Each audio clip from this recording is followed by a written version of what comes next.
নমস্কার, আমি মৌসুমি। আপনাদেরকে আমাদের চ্যানেল মনোরম মুহূর্তে আরও একবার স্বাগত জানাই। আশা করছি আপনারা সকলে ভালো আছেন এবং সুস্থ আছেন। আজ একটা কথা আপনাদের সঙ্গে ভাগ করে নিতে ইচ্ছে করলো। অনেকেই হয়তো লক্ষ্য করেছেন আগের মতো আর নিয়মিত ভিডিও আসছে না। সত্যি বলতে কি এর পেছনে কোনো সেরকম বড় কারণ নেই। কারণটা ডেফিনেটলি আমি বলছি। এই দেখুন, আমরা আজকে বাস স্ট্যান্ডে চলে এসেছি, আর যাতে এখানে পায়রাতে রাস্তায় নোংরা না করতে পারে তার জন্য কীরকম সুন্দর উপরে সিস্টেম করে রেখেছে দেখুন।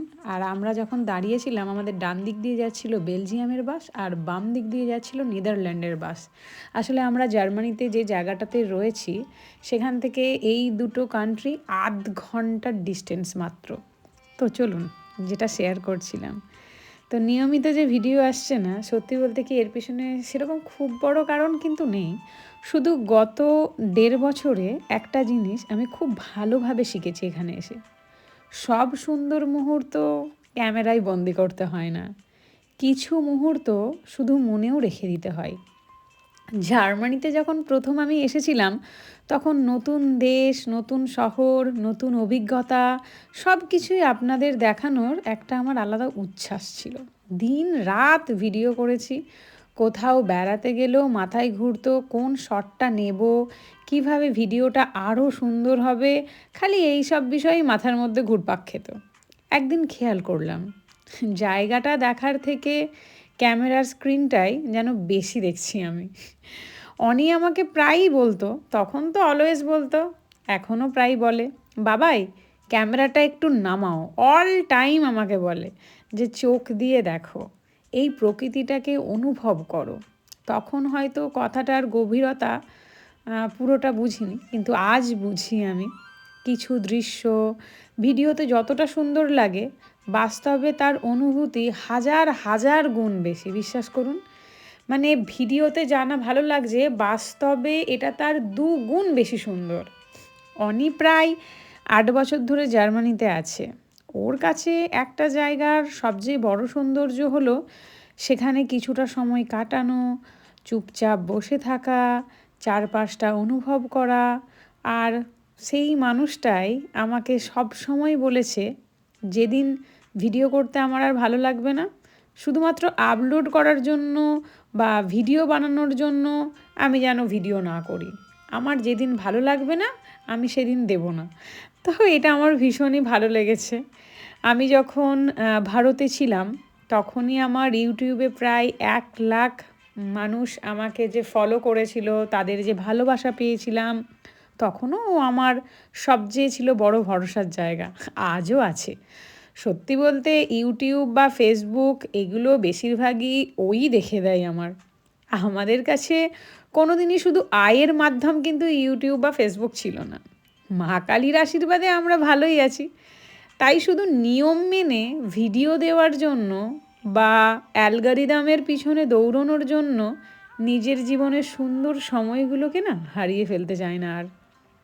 আমরা পরিবার থেকে হাজার হাজার কিলোমিটার দূরে থাকি, তাই যখন একটু সময় পাই তখনই সেই সময়টা আমরা নিজেদের জন্য, নিজেদের ছোট্ট পরিবারটার জন্য রেখে দিতে চাই।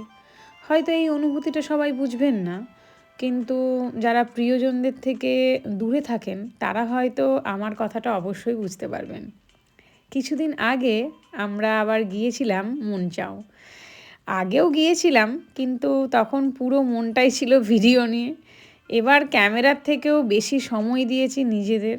ঘন্টার পর ঘন্টা ওখানে বসে গল্প করেছি, কফি খেয়েছি, ছোট ছোট গলিতে হেঁটেছি, শুধু চারপাশটাকে না মন দিয়ে অনুভব করেছি। ভীষণ ভালো লেগেছে আমার। বাড়ি যখন আমি ফিরছিলাম তখন তো আমার মনে হচ্ছিল এতদিন পর যেন সত্যিকারের মনচাওকে দেখে এলাম। তাই হয়তো এখন থেকে আমার ভিডিও আসবে, কিন্তু যখন মন চাইবে তখনই কিন্তু আসবে। যখন মনে হবে যে মুহূর্তটা আপনাদের সঙ্গে ভাগ করে নিতেই হবে, কোনো অপশান নেই, তখনই শুধুমাত্র আমি ভিডিও করব। শুধুমাত্র ভিডিও দেওয়ার জন্য কিন্তু ভিডিও আর নয়।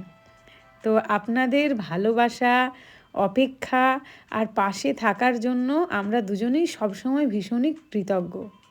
সবশেষে আমি আরও একটা কথা বলবো, সব স্মৃতি ক্যামেরায় ধরা পড়ে না, কিছু স্মৃতি শুধু মনেই সবচেয়ে সুন্দর হয়ে থেকে যায়। আর এই যে জার্মানির মনচাও, এটা যে একটা এত অপরূপ সুন্দর ছোট্ট একটি জায়গা, পুরো দেখে মনে হবে যেন ফেরিটেল ভিলেজ, একদম ফেরিটেল, প্রকৃতির কোলে এক টুকরো শান্তি। আর এখানে তো বেশিরভাগ যে রেস্টুরেন্টগুলো ছিল সেগুলো আপেল গাছ, সেই আপেল গাছের নিচেতেই সুন্দর করে চেয়ার টেবিল সাজিয়ে রেস্টুরেন্টগুলো রয়েছে।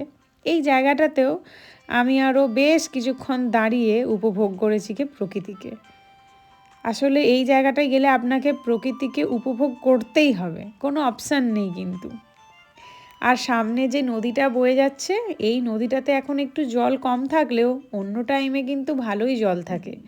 তো আমি আর ও দুজন মিলে খেয়াল করলাম, আসলে ও বলার পরেই আমি খেয়াল করলাম, জানেন এই নদীটার মধ্যে কিন্তু অনেক রকমের মাছও আছে। এখানে যেই মাছগুলো পাওয়া যায়, ট্রাউট, তারপরে স্যামন, এই মাছগুলো কিন্তু ছোট ছোট অনেক রয়েছে। আর এই দেখুন কি সুন্দর একটা প্রজাপতি, বললাম না জায়গাটা ভীষণই সুন্দর। দাঁড়ান মাছগুলো আপনাদের দেখায়, আশা করি আপনারা দেখতে পাচ্ছেন, খুব ছোট ছোট কিন্তু নদীর মধ্যেই ঘুরে বেড়াচ্ছে। এখানে কিন্তু যে কেউ মাছের গায়ে হাত দিতে পারবে না, তার কারণ একটাই, এখানেতে কিন্তু বহু নিয়ম আছে, এভাবে মাছের গায়ে টাচ করা যায় না। তো এখানে মাছের গায়ে হাত দিলেও কিন্তু মোটা অঙ্কের জরিমানা হতে পারে, হ্যাঁ। তো সেই জন্য এখানে মাছের গায়ে হাত দেওয়া যায় না, তাতে মাছের স্ট্রেস হয়। তো জার্মানির এই কালচারগুলো তো আমার ভীষণই ভালো লাগে, আশা করি আপনাদেরও ভালো লাগছে।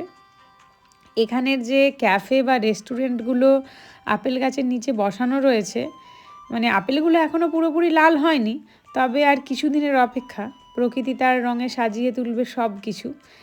গাছের ছায়ায় সাজানো যে চেয়ারগুলো রয়েছে, যেন শান্তি আর সৌন্দর্যের এক নিখুঁত মিলন বলতে পারেন। এমন পরিবেশে এক কাপ কফি আর কিছু নিরিবিলি সময়, এটাই তো জীবনের সবথেকে সুন্দর মুহূর্ত বলতে পারেন। তো এখানেতে আমরা দুজন অনেকক্ষণ দাঁড়িয়েছিলাম, ভীষণ আনন্দ করছিলাম। মাঝে মাঝে নেটওয়ার্কের বাইরে গিয়েও না ভীষণ মজা আছে জানেন। তো আমার মনে হয় যে খোলা আকাশের নিচে একটুখানি দুজনে মিলে সময় কাটানো একটা আলাদাই শান্তি। এখানে তো বসে বসে দেখলাম, মানে আমাদের ছবিও একজন তুলে দিলেন, ভদ্রমহিলা, সম্ভবত বয়স কত হবে, 90 বছরের কাছাকাছি। তো এখানে দেখলাম যে বহু বয়স্ক বৃদ্ধ আর বৃদ্ধা একসাথে হাত ধরে হাঁটছে, একজন আরেকজনের হাত ধরে ধীরে ধীরে এগিয়ে যাচ্ছে। দৃশ্যটা দেখে না মন একদম ভালো হয়ে গেল। এখানে রাস্তায় কাউকে যদি কেউ আলিঙ্গন করে, ভালোবাসা প্রকাশ করা, এগুলো কিন্তু খুবই স্বাভাবিক এখানে বিষয়।